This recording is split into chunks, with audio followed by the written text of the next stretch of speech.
I realized the company was rotting from within when the new CEO walked into the boardroom with his AI-styled hair and polished leather shoes that looked like an insincere apology. He looked at me, the woman who had kept the supply chain alive for 16 years, and said, "We've just integrated an algorithm to replace you." I smiled, because he had just declared war, without knowing who I was. My name is Claire Mitchell, 42 years old, Operations Director at Northbridge Supply Group. Minneapolis winters forge a certain kind of resilience, and I've spent nearly 2 decades demonstrating mine in refrigerated warehouses at 6A, breathing diesel fumes, mediating between screaming truck drivers and rotting fruit. While executives talked about vertical integration in climate-controlled offices, I was the one who understood that supply chains are like blood vessels, one clot and everything dies. The warehouse floor was my domain.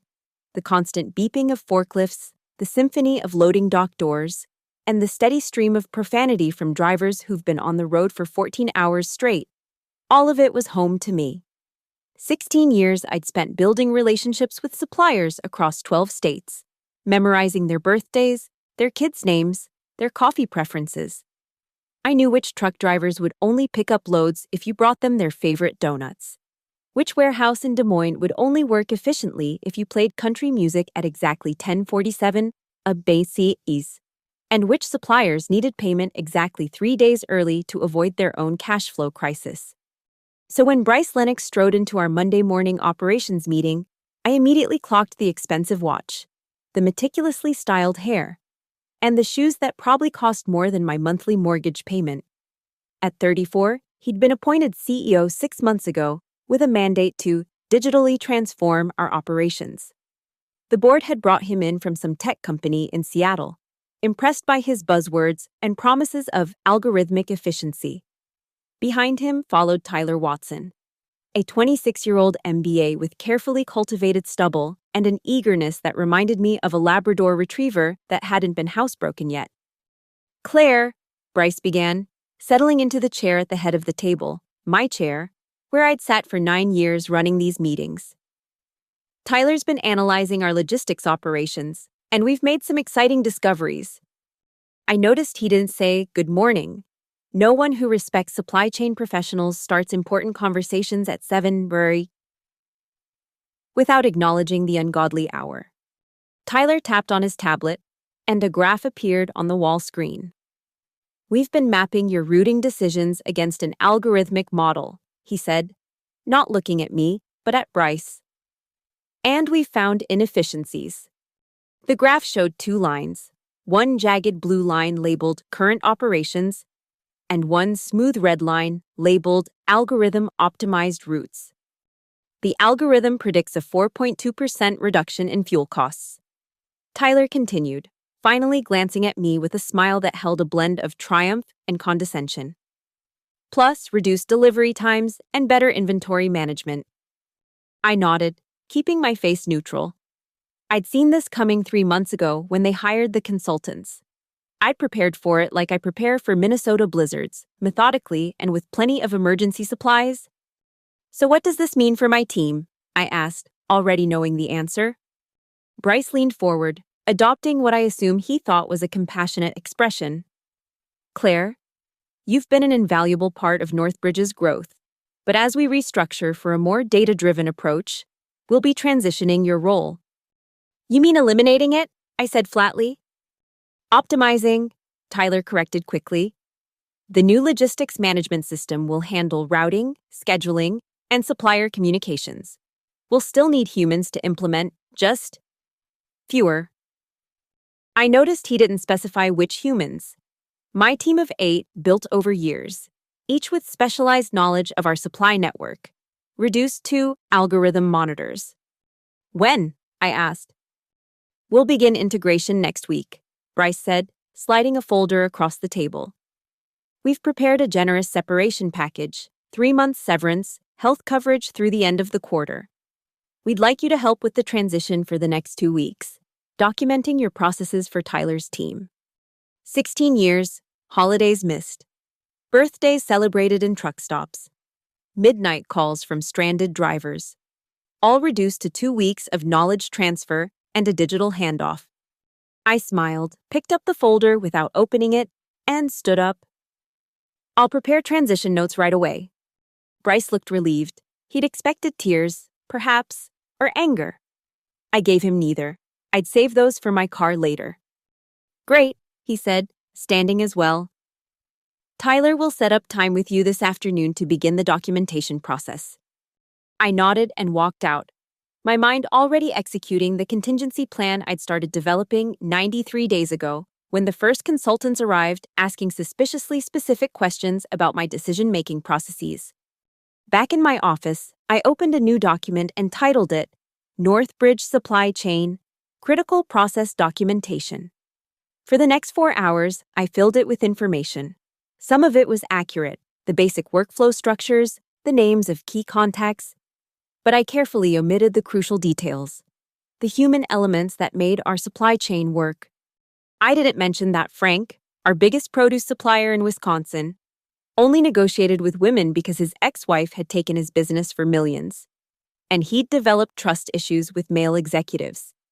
I didn't document that the warehouse in Duluth needed to be called twice, once officially and once unofficially to the floor manager's cell phone, because their internal communication system had been broken for years.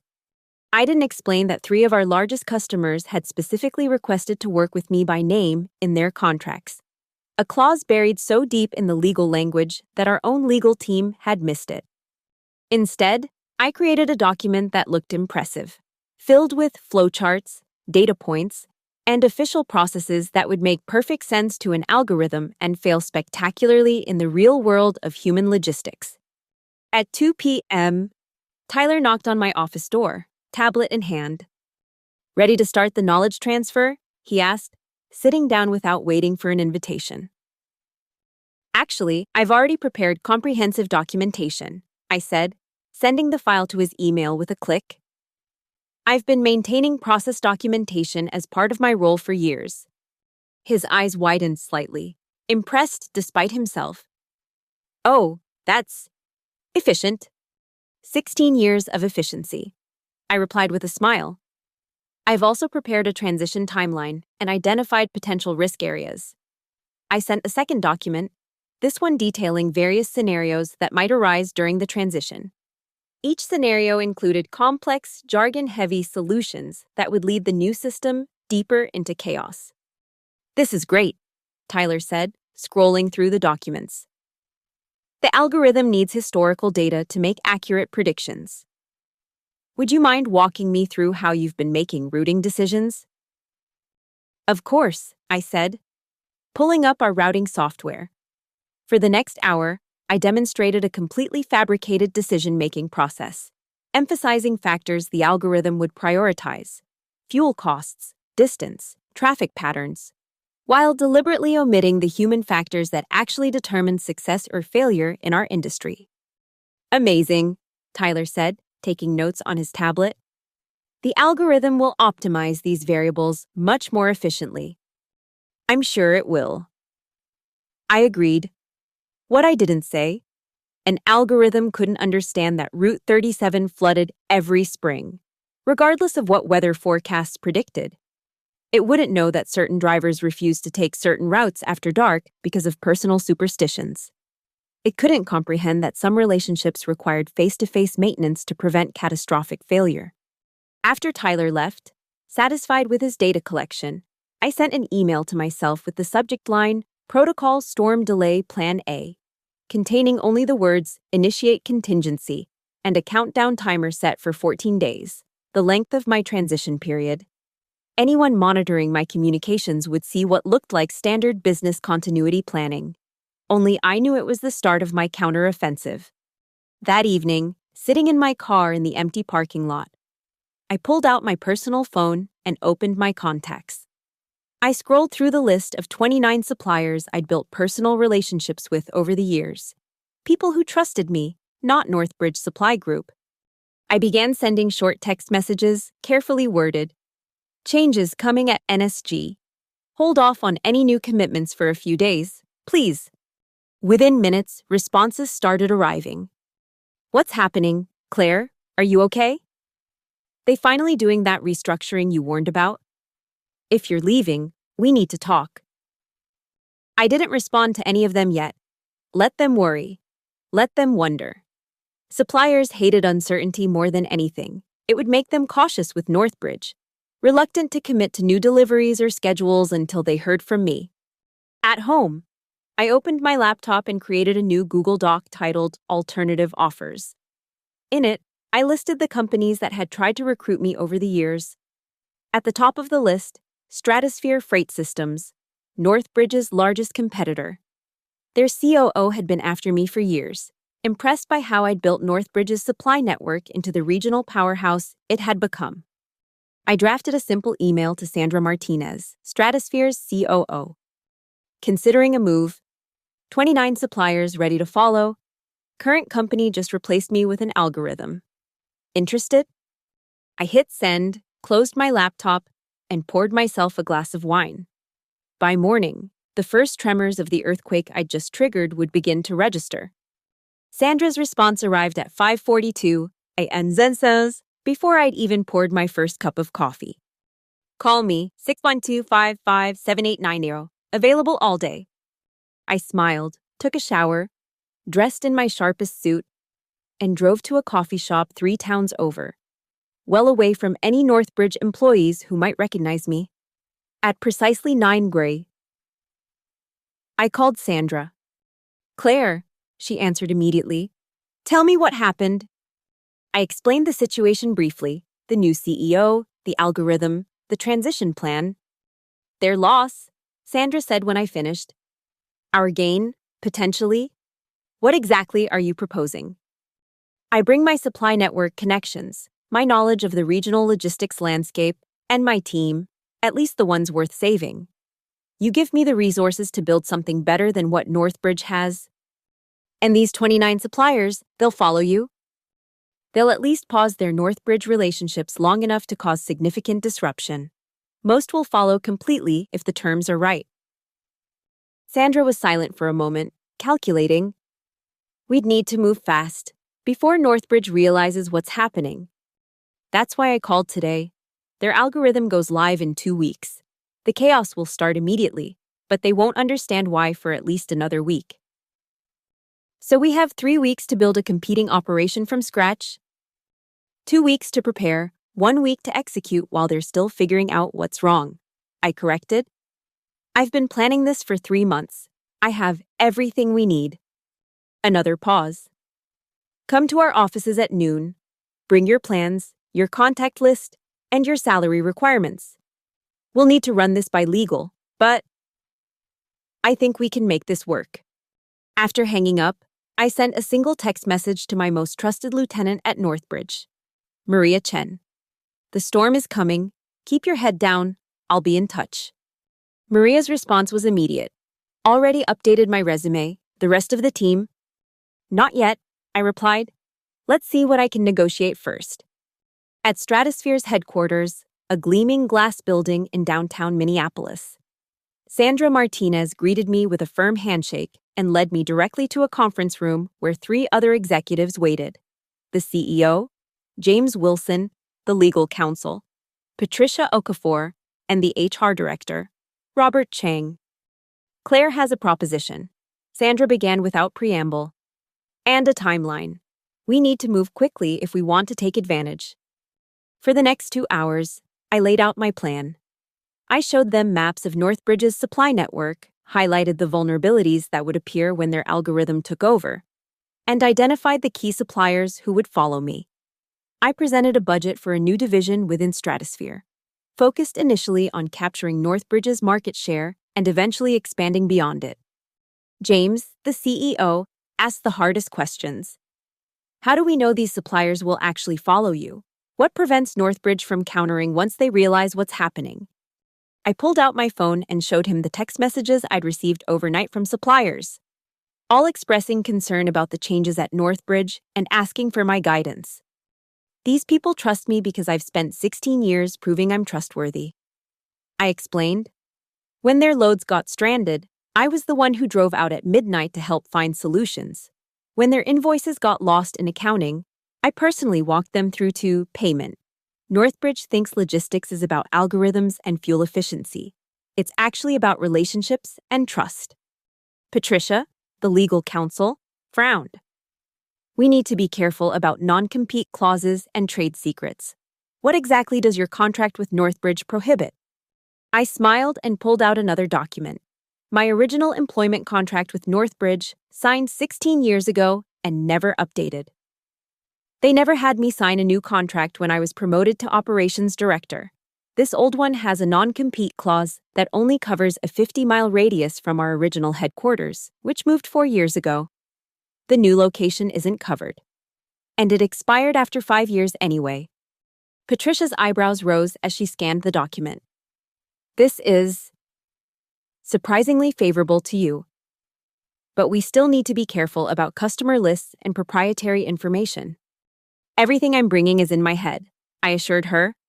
My relationships, my knowledge of the industry, nothing on paper that belongs to Northbridge. By the end of the meeting, we had the outline of an agreement. I would join Stratosphere as Executive Vice President of Supply Chain Operations, with authority to build my own team and a budget that made my Northbridge salary look paltry in comparison. I would start officially in 2 weeks, after my transition period at Northbridge ended, but would begin working behind the scenes immediately to prepare for the shift. As I left the building, I felt a mixture of emotions. Vindication, certainly. Excitement about the new opportunity, but also a tinge of sadness for the company I'd helped build, now headed for a crisis entirely of its own making. Back at Northbridge the next day, I played my role perfectly. I attended the transition meetings with Tyler, patiently explaining processes in ways that seemed helpful but would ultimately lead to confusion. I introduced him to staff members but subtly undermined his authority with comments like, "Tyler has some interesting new ideas about how we should handle routing. It'll be quite different from our current approach." I carefully selected which suppliers Tyler would meet, the ones I knew wouldn't follow me, the ones with the most straightforward relationships that an algorithm might actually be able to manage.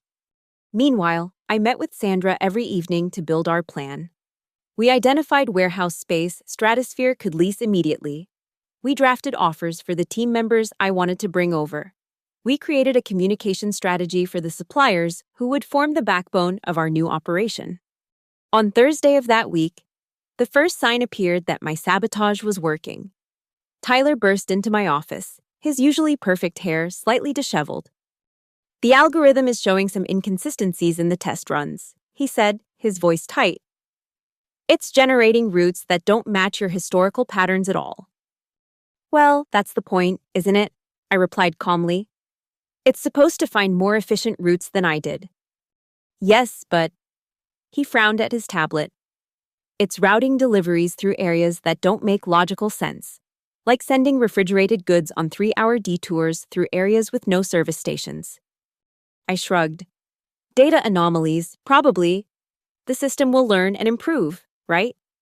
That's the whole point of the algorithm." He nodded uncertainly and left. I knew what had happened. The historical data I'd provided emphasized the wrong variables, teaching the algorithm to make decisions that prioritize theoretical fuel savings over practical considerations like road conditions, delivery windows, and driver preferences. By the end of my first transition week, I'd spoken personally with all 29 of my key suppliers.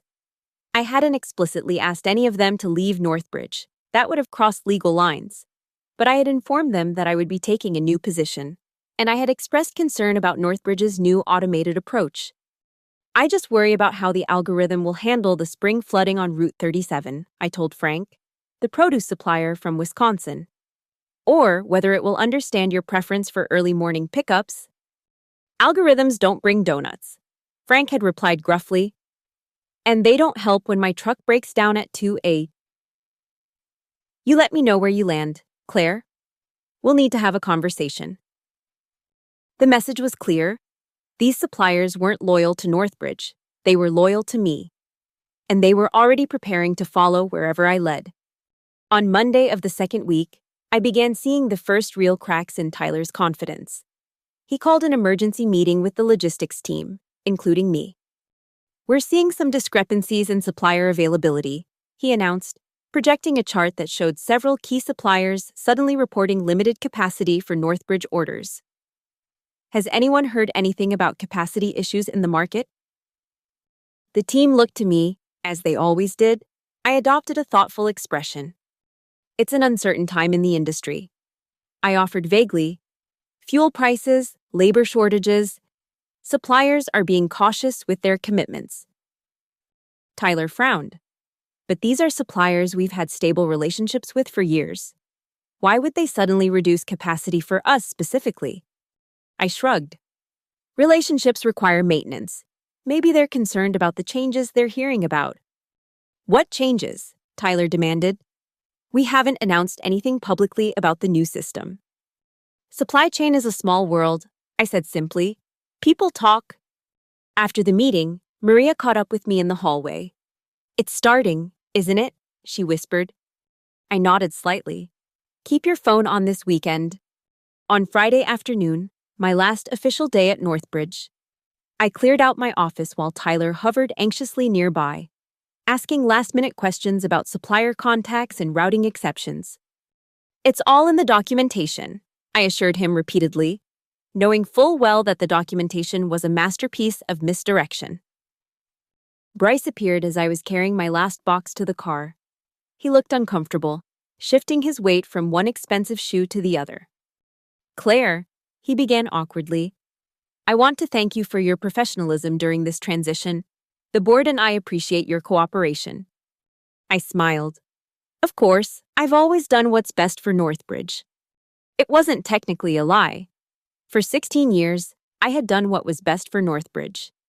It wasn't my fault that the company now defined best as replacing human judgment with algorithms. If you need anything, or have questions after you leave, he started. I'm sure Tyler and the algorithm will handle everything perfectly. I interrupted smoothly. After all, it's 4.2% more efficient than I was. Bryce had the grace to look embarrassed. The efficiency calculations were just one factor in a complex business decision. Of course, I agreed pleasantly. Well, best of luck with the transition. As I walked away, I heard him call after me. The industry's small. Claire, I'm sure we'll cross paths again.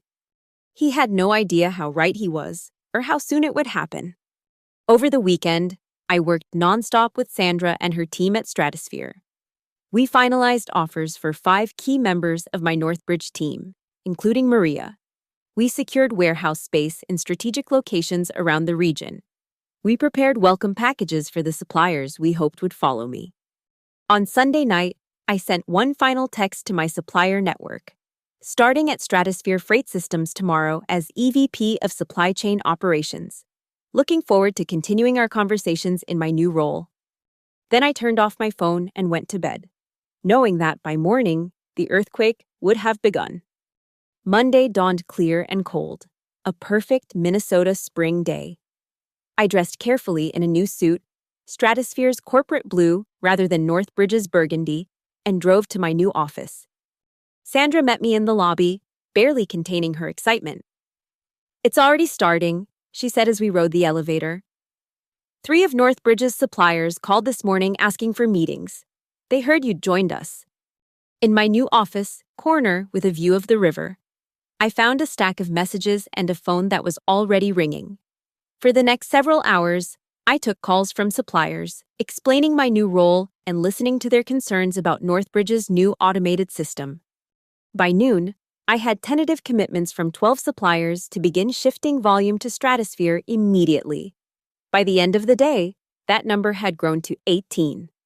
Meanwhile, according to Maria, who had given notice that morning, along with 3 other team members, Northbridge was in chaos. The algorithm had gone live as scheduled, immediately generating routing plans that looked perfect on paper but failed catastrophically in execution. Trucks were arriving at warehouses that weren't expecting them. Temperature-sensitive shipments were being routed through areas without appropriate backup facilities. Drivers were refusing loads because the algorithm didn't account for their hours of service limitations or personal preferences. And the suppliers, the lifeblood of any logistics operation, were suddenly unavailable, non-responsive, or quoting delivery timelines that made Northbridge's customer commitments impossible to meet. On Tuesday, the crisis escalated. One of Northbridge's largest customers, a regional grocery chain, called me directly. "Claire," the purchasing director said without preamble. "What the hell is happening at Northbridge? We've got 3 trucks of perishables that haven't arrived, and they're telling us it's a system optimization issue." "I'm not with Northbridge anymore, Mark," I replied carefully. "I'm with Stratosphere now." A pause. "Since when?" "As of yesterday." Another longer pause. "Can you get me 8 trucks by tomorrow morning? Refrigerated, certified for food transport, with drivers who know the region?" "Of course," I said, signaling frantically to Sandra, who had just walked into my office. "Let me transfer you to our sales team to work out the details." After he was transferred, Sandra raised an eyebrow. "Northbridge customer?" I nodded. "One of their biggest, and just the first of many who will be calling as deliveries fail to materialize." By Wednesday, the collapse was well underway. Industry chat groups were buzzing with rumors about Northbridge's supply chain failures. My phone rang constantly with calls from suppliers and customers looking for stability. And then Bryce called. I let it go to voicemail the first time, and the second, the third time, I picked up. "Claire Mitchell," I answered professionally. "Claire." Bryce's voice sounded strained. "We need to talk." "I'm quite busy. Bryce, my new role at Stratosphere is keeping me occupied." A sharp intake of breath. "So it's true, you went to our competitor." "I received an attractive offer following my departure from Northbridge," I said neutrally. "As you said, it's a small industry. You've taken our suppliers with you." It wasn't a question. "I haven't taken anyone," I corrected. "Suppliers are independent businesses making their own decisions based on their assessment of reliability and service." "This is corporate sabotage," he snapped. "Our system is failing because you deliberately provided false information during the transition." I provided exactly the information requested.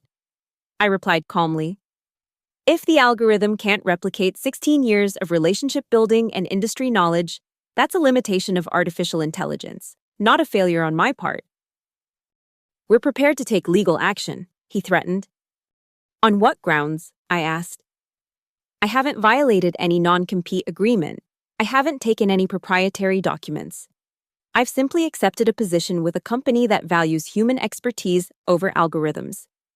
Silence stretched between us. Finally, Bryce spoke again, his voice quieter.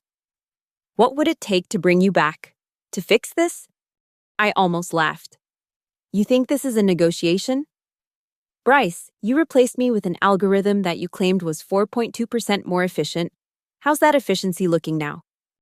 "We made a mistake," he admitted reluctantly. "No," I corrected. "You made a choice, and now you're experiencing the consequences of that choice." "The board is meeting tomorrow," he said after another long pause. "They're concerned about the situation." "I imagine they are," I replied. "Northbridge's stock has dropped 8% in 2 days as news of the delivery failures spreads. I'd be concerned too." "What do you want, Claire?" he asked finally, defeat creeping into his voice. "Nothing from Northbridge," I said honestly. "I'm building something better now, with people who understand that supply chains are built on relationships, not algorithms. Good luck with your digital transformation." I hung up and looked out my office window at the Minneapolis skyline. Somewhere in one of those buildings, Bryce was probably explaining to his board why their prized algorithm was failing and their supply chain was collapsing. By the end of the week, the transformation was complete. 23 of my 29 key suppliers had shifted significant volume to Stratosphere, with the remaining 6 in active negotiations. 4 members of my former team had joined me, with 2 more serving out notice periods. And 3 of Northbridge's largest customers had signed preliminary agreements with Stratosphere, citing supply chain reliability concerns with their current provider. Industry news sites began running stories with headlines like "Algorithmic Ambitions Backfire at Northbridge" and "Stratosphere Ascendant, Claire Mitchell Builds New Supply Chain Powerhouse." 1 month after my departure, I attended an industry conference where I unavoidably ran into Bryce. He looked different, the perfect hair now slightly unkempt, the confident stride replaced by a weary shuffle. Rumors were circulating that the board had moved him to a special projects role, corporate speak for, "We're finding you a graceful exit." "Claire," he acknowledged tightly when we found ourselves alone by the coffee station. "Bryce," I replied with a nod. "How's the algorithm performing?" He grimaced. "We've made some adjustments." Translation: they'd frantically hired new logistics personnel at premium salaries to replace what they'd lost. "I heard Tyler moved to a different department," I commented, stirring my coffee. "Data analysis," Bryce confirmed, "away from operations."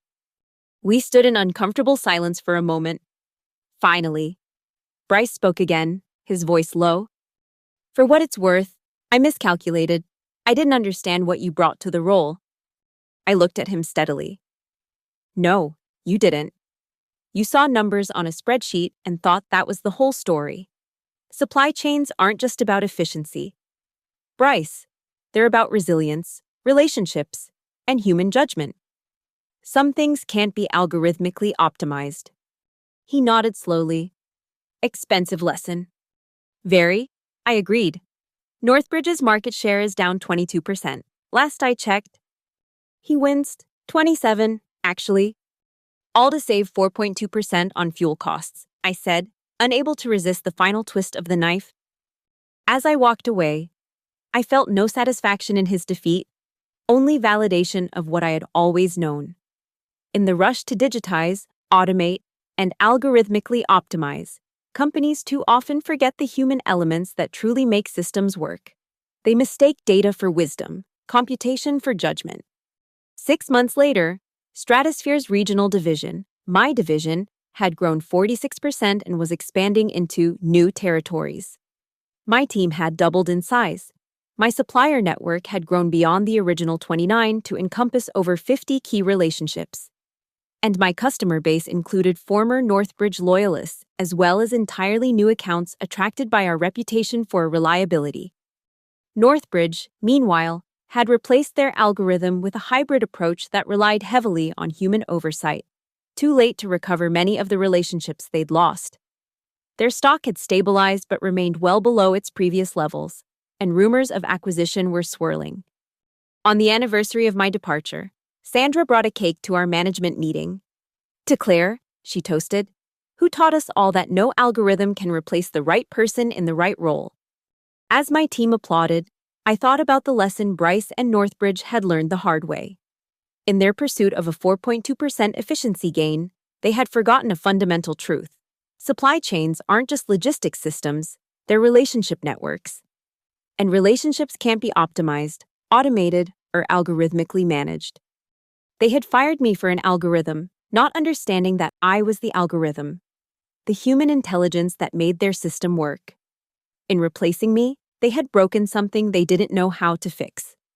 And in the end, that was the most important lesson of all.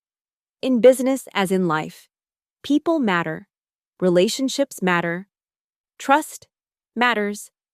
Algorithms can calculate optimal routes, but they can't build the connections that make those routes work in the real world.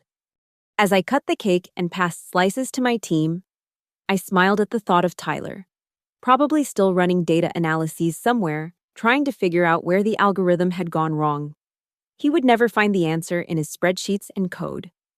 The answer was sitting in a corner office at Stratosphere, building a better supply chain, one human relationship at a time.